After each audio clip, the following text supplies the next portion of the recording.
안녕하세요. 이기련 변호사입니다. 취업 규칙에 대해서 항목별로 살펴보고 계시는데요.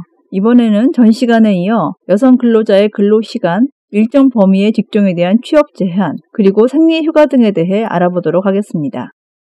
최근 정부는 근로 여성의 모성 보호를 강화하고 직장과 가정의 양립을 지원함으로써 여성 근로자와 아동의 건강을 보호하고 여성의 출산, 육아 등이 여성 고용이나 기업 성과에 미치는 부정적인 영향을 줄이기 위해서 근로기준법, 남녀 고용 평등 및 일가정 양립 지원에 관한 법률, 고용보험법 등의 개정 작업을 통해 근로 여성에 대한 모성 보호를 강화하였습니다. 자세히 다룰 기회가 있겠지만 간단히 소개해드리면 태아 검진 기간 제도를 도입하였고 모성 보호를 취업 규칙의 의무 기재 사항으로 한 점, 배우자 출산 휴가 제도가 도입되었고 유산과 사산 근로자에 대한 보호도 강화한 것 등을 들 수 있습니다.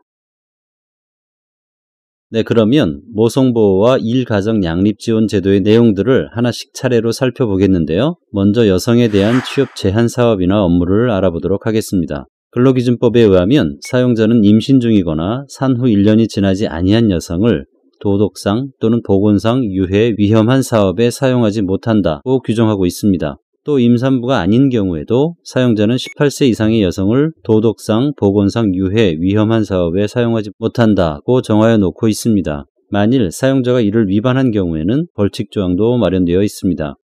그렇다면 구체적으로 임신 중인 여성이 종사하면 안 되는 업무가 무엇인지, 또 18세 이상의 여성이 근무할 수 없는 업무가 어떤 것인지를 알아볼 필요가 있는데요. 이에 대해서는 근로기준법 시행령 별표에 자세히 기재되어 있습니다.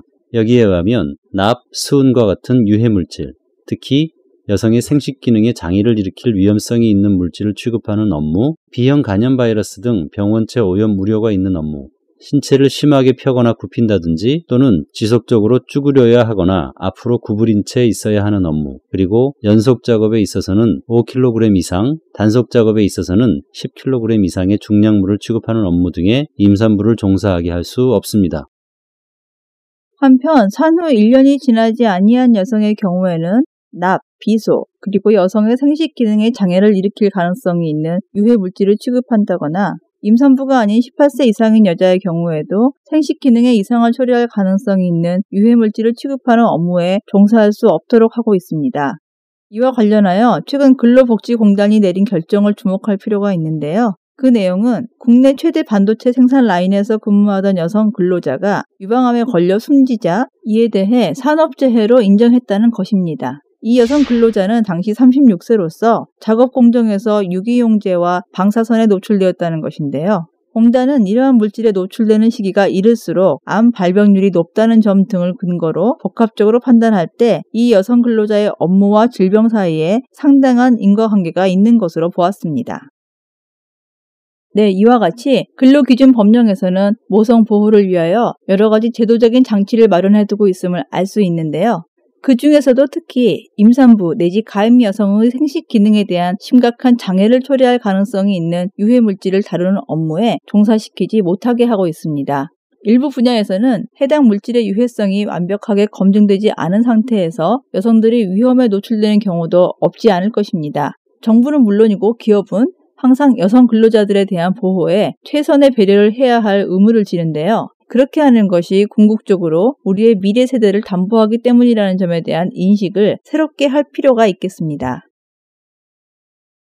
이어서 근로기준법은 취업 금지와 관련하여 사용자는 여성을 객내에서 근로시키지 못한다고 규정하고 있습니다. 객내란 지하에 있는 광물을 채굴하는 장소와 지표면에 드러나지 않고 지하에 도달하기 위하여 만들어진 지하도를 의미하는데요. 특수한 작업 환경에서 건강에 큰 문제를 야기할 가능성이 있기 때문에 남성에 비해 육체적, 생리적으로 약한 여성을 그러한 위험으로부터 보호하려는 데 취지가 있습니다.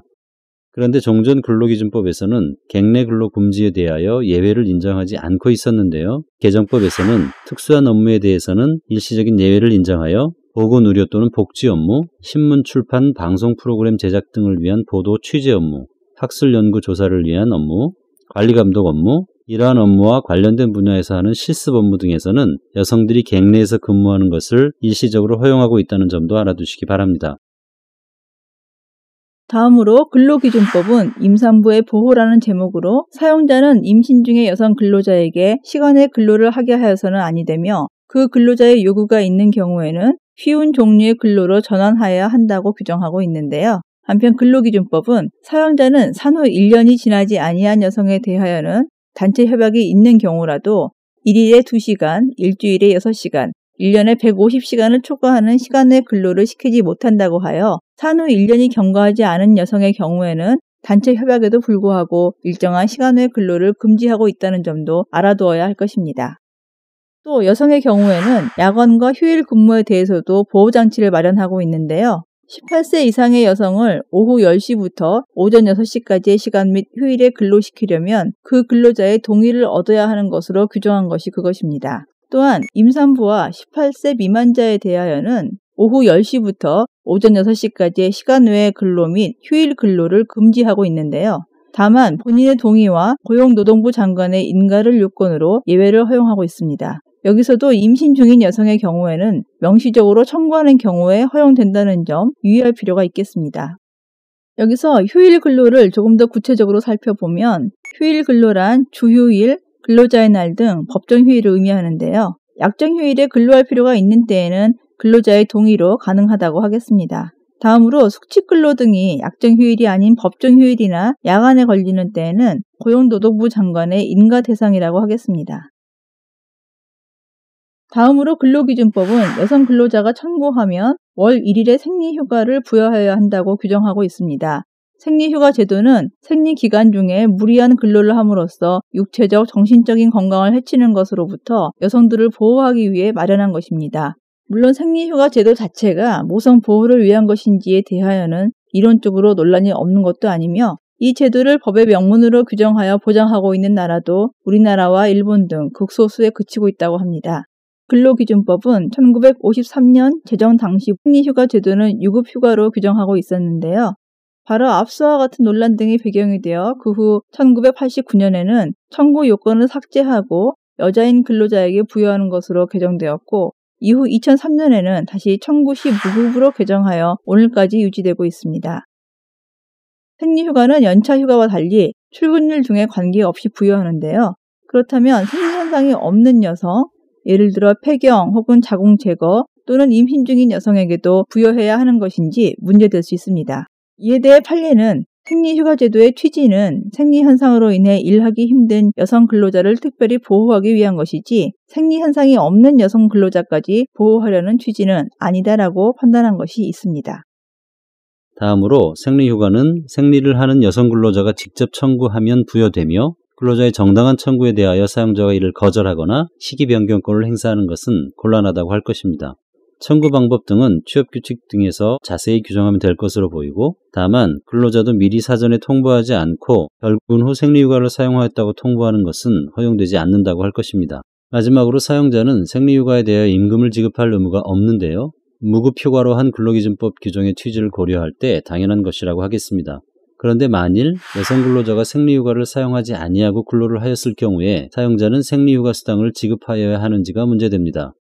이와 관련하여 국내 소재 외국계 은행인 C은행에 근무했던 다수의 여성 근로자들이 생리휴가 근로수당을 청구한 사안에서 판례는 여성인 근로자가 생리휴가기일에 휴가를 사용하지 아니하고 근로한 경우에는 근로 의무가 면제된 특정일에 추가로 근로를 제공한 것이므로 사용자는 당연히 그 근로의 대가로서 이에 상응하는 생리휴가 근로수당도 지급하여야 한다.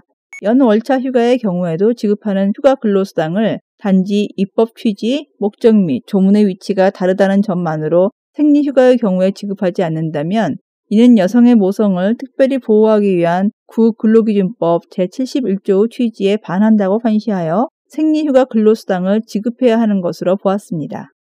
또한 이 사안에서 C은행은 근로자가 자유의사로 생리휴가를 사용치 않은 경우 권리의 포기에 해당되어 휴가 사용권이 소멸되며 따라서 그 미사용에 대한 근로기준법상 보상 의무는 없다는 취지의 주장을 했었는데요.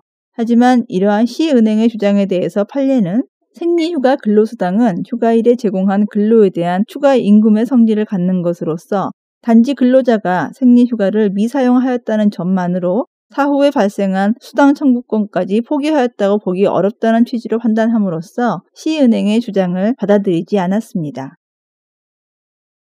네, 이상과 같이 근로기준법과 기타 법령에서 보장하고 있는 모성보호와 일가정 양립지원 제도 중에서 여성에 대한 취업 금지 업무, 근로시간, 생리휴가에 관련된 주요한 내용을 위주로 살펴보았습니다. 남성에 비해 여성들은 아무래도 육체적, 정신적으로 약할 수밖에 없다는 점, 여성들을 통해 우리의 건강한 미래 세대가 보장된다는 점 등을 고려할 필요가 크다고 하겠습니다. 또 제도적으로 법령은 물론 단체 협약과 취업 규칙 등으로 이러한 사항들을 보다 구체적이고 명확하게 규정하여 불필요한 분쟁을 막을 필요가 있다고 하겠습니다.